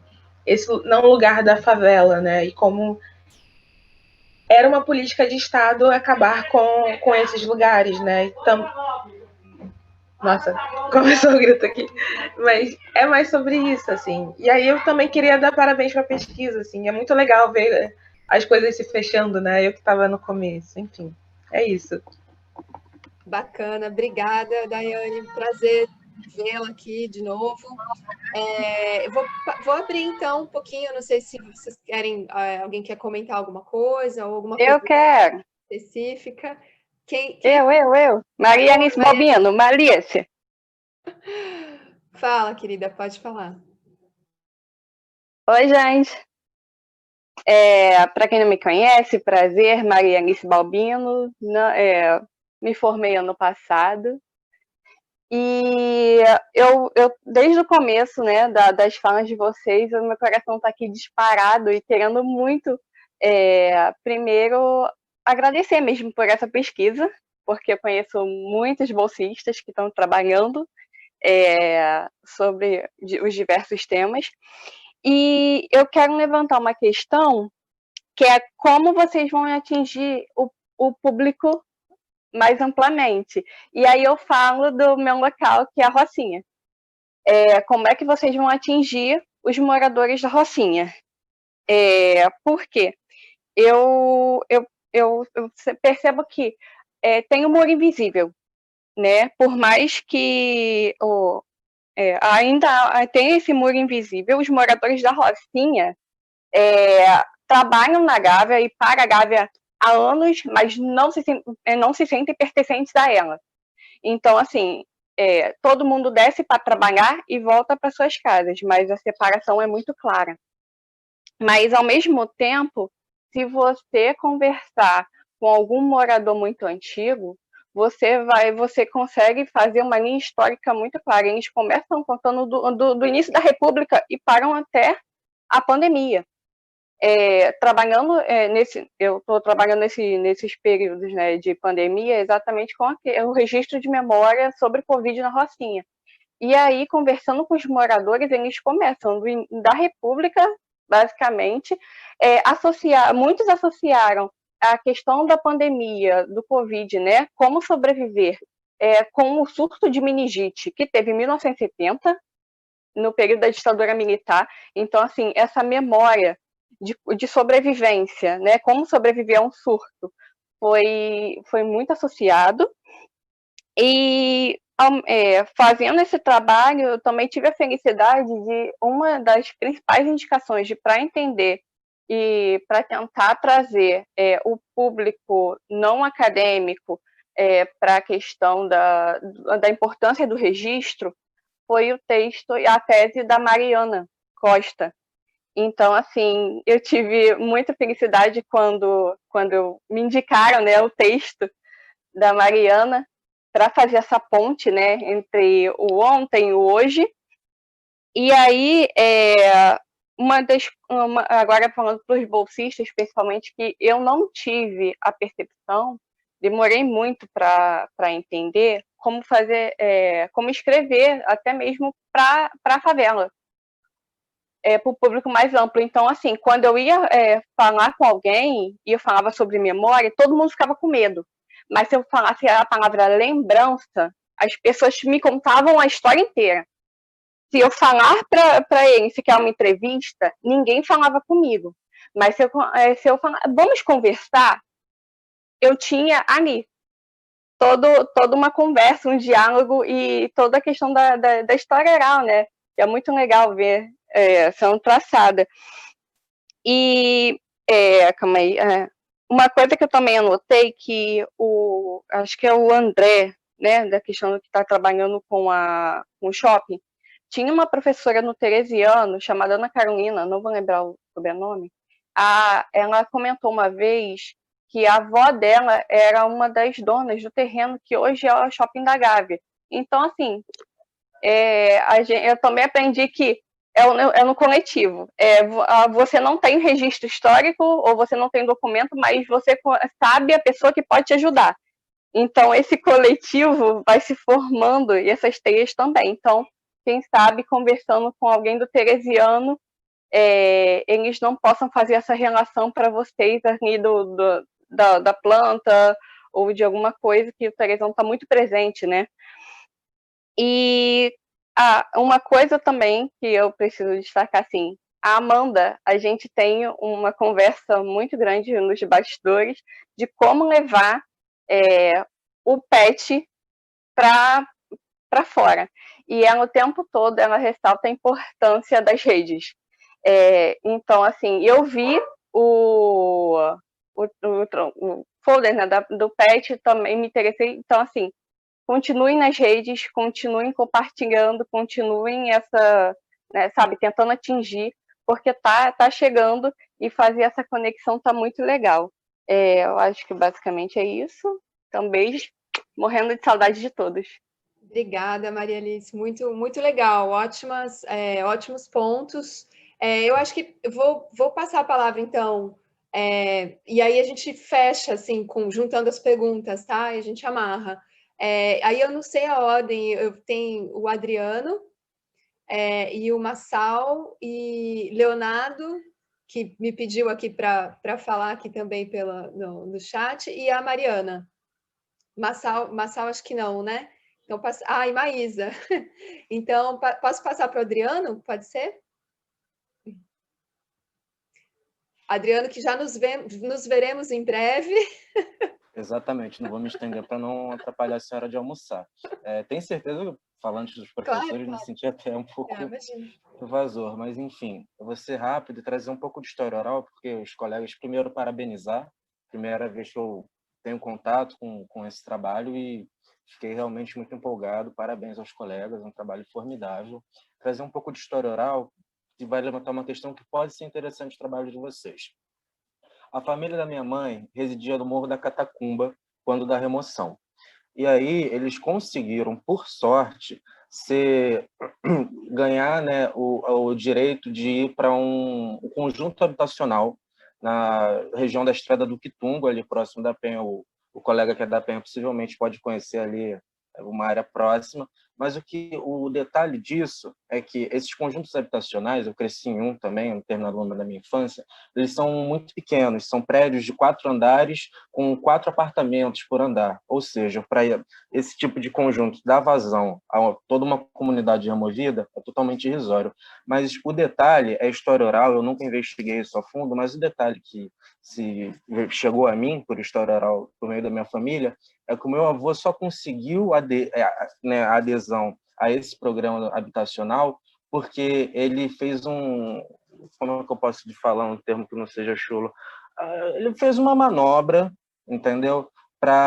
Porque a exigência do programa, segundo chegou a mim, era que essa família carente e removida numa comunidade tivesse um determinado grau de escolaridade para aí sim ter direito a um conjunto habitacional. E depois meu avô correu atrás do supletivo e tudo mais, uma história maravilhosa dele, mas fica para outra. Enfim, é esse o detalhe que talvez sobre conjuntos habitacionais e programas habitacionais foram feitos em paralelo às emoções. Acho que pode dar uma questão interessante. Acho que é só isso. Muito obrigado, viu? Com certeza, Adriano. Obrigada pela colocação. Jair, mais um verbete a caminho, né? Vamos lá. Passar a palavra, então, acho que para o Léo, depois Mariana e Maísa.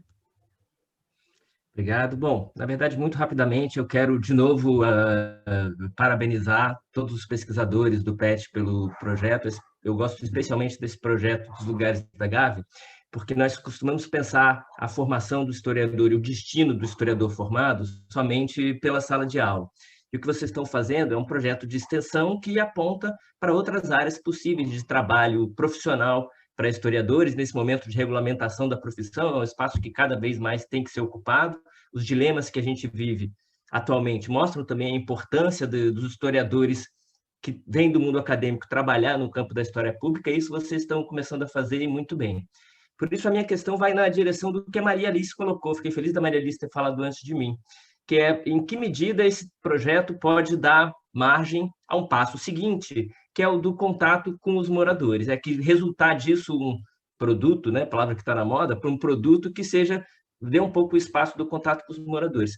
Tanto no diálogo, que apareceu em várias falas aqui, né, de apontar para a história oral, de registrar esses relatos dos próprios moradores, quanto oferecendo também de volta algum tipo de resultado que pode servir em forma de site ou de aplicativo, que consiga ser um resultado público, né? As pessoas se situarem na Gávea, que é um bairro que a gente sabe que é atualmente absolutamente elitizado. Eu moro em São Conrado, que é o outro lado do morro, e tem o mesmo problema, né? A ideia de que os favelados são os invasores, o terreno é aqui, o nosso terreno e o terreno deles. Eu acho que esse tipo de trabalho tem um papel muito importante e pode se transformar em produtos como... Não sei se vocês conhecem o projeto Presentes Passados, que o pessoal da UF fez na região do Valongo. Eu imagino que daria para fazer algo semelhante para o bairro da Gávea, que seria muito bacana. Parabéns. Obrigado, Léo. Bem, muita coisa, né? Muita coisa aí para o próximo gestor, para o próximo triênio aí, para a gente, para levar, né? Eu acho que esse é o desafio mesmo que está se colocando, né? Passa a palavra para a Mariana. Peraí, só um minuto, pronto, foi. Bom, eu também quero, na verdade, agradecer, né? Primeiro, parabenizar a Larissa e os bolsistas pelo site, pela diversidade de pesquisas muito interessantes, né? Agradecer pela oportunidade de participar e contribuir um pouco com a pesquisa. Aí eu já tive a oportunidade de dizer uma vez no PET, né? Que eu integrei o PET nos seus primórdios. entrando na segunda turma, né, quando a Eunice era tutora, né, ela fez um esforço muito grande para consolidar o PET no departamento. Eu tenho muito carinho, né, um carinho muito grande pelo PET, e é um grande prazer ver a força do PET hoje, com a Larissa propondo novos rumos, reinventando o PET, né, muito com a proposta também do que já tinha de diálogo com a sociedade, mas com outras propostas, né, com outras formas de fazer isso, enfim. É um prazer ouvir as ótimas pesquisas e poder participar, obrigada. Obrigada também a Maria Alice por ter falado sobre o meu trabalho. Meu trabalho é um trabalho sobre a Rocinha, né, que é um esforço de fazer um trabalho de pós-graduação de mais fôlego no campo de história, que ainda é bem recente, a história, né, e as favelas, né, o tema. E eu vi muitos temas na minha pesquisa, né, que podem ser explorados, e eu fico muito feliz de ver muitos desses temas sendo contemplados na pesquisa do PET. E o que eu ia falar é um pouco na direção do Leonardo, falar um pouco desse diálogo com que a Maria Alice tinha falado.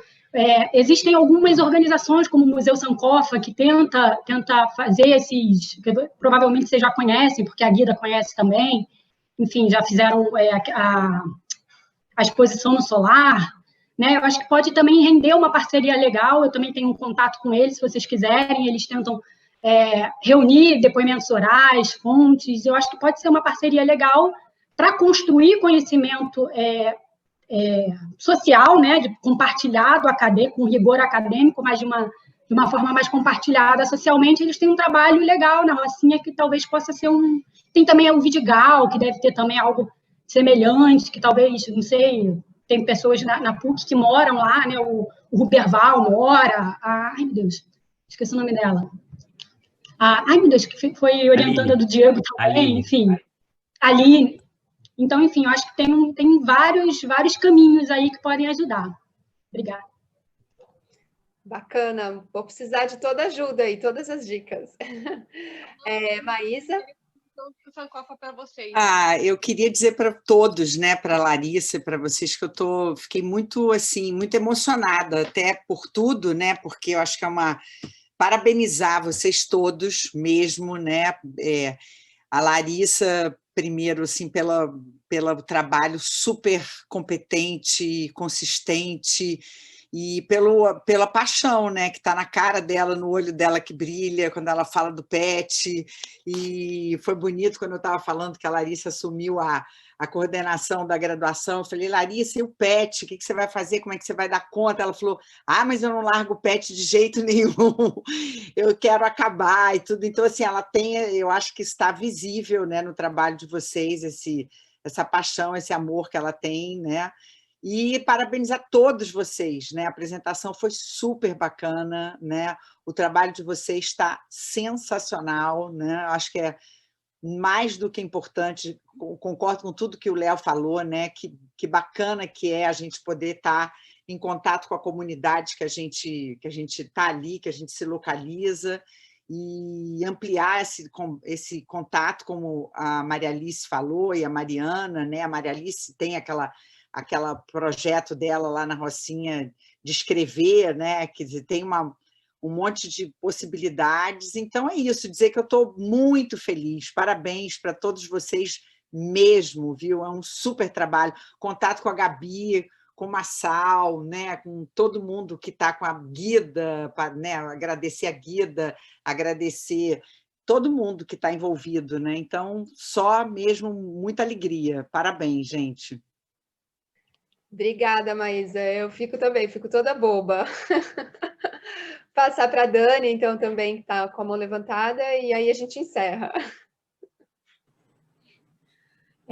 Agora eu não faço mais parte do PET, né? Ainda é uma dor, mas eu vou em todos os eventos, eu ainda participo assim, o máximo que eu posso, mas eu queria dizer que eu estive no PET desde o início, na época da transição, parada para a Larissa, e desde o início dessa proposta que a Larissa fez, do Olhar pela Gávea e tudo mais, e era tudo muito novo, foi tudo muito legal. E eu só queria mesmo agradecer e dizer que eu estou muito feliz também de ver todos vocês assim, porque é muito bom. Porque assim, a gente acaba realmente perdendo, assim, né? Não vendo, só acompanhando por rede social. E eu queria muito, assim, agradecer ao PET, porque, assim, é como o Luiz falou, assim, a metade da formação, assim, de pesquisadora, de historiadora, uma fundamentação eu ganhei pelo PET, assim, as leituras que a gente fazia, entender como é que funciona essa questão de metodologia, porque às vezes no início é um pouco complexo, mas assim, a gente vai aprendendo e amadurecendo no PET, assim, eu sou muito feliz por ter ficado, sei lá, mais de 3 anos nesse lugar, e muito feliz mesmo, e eu só queria agradecer mesmo.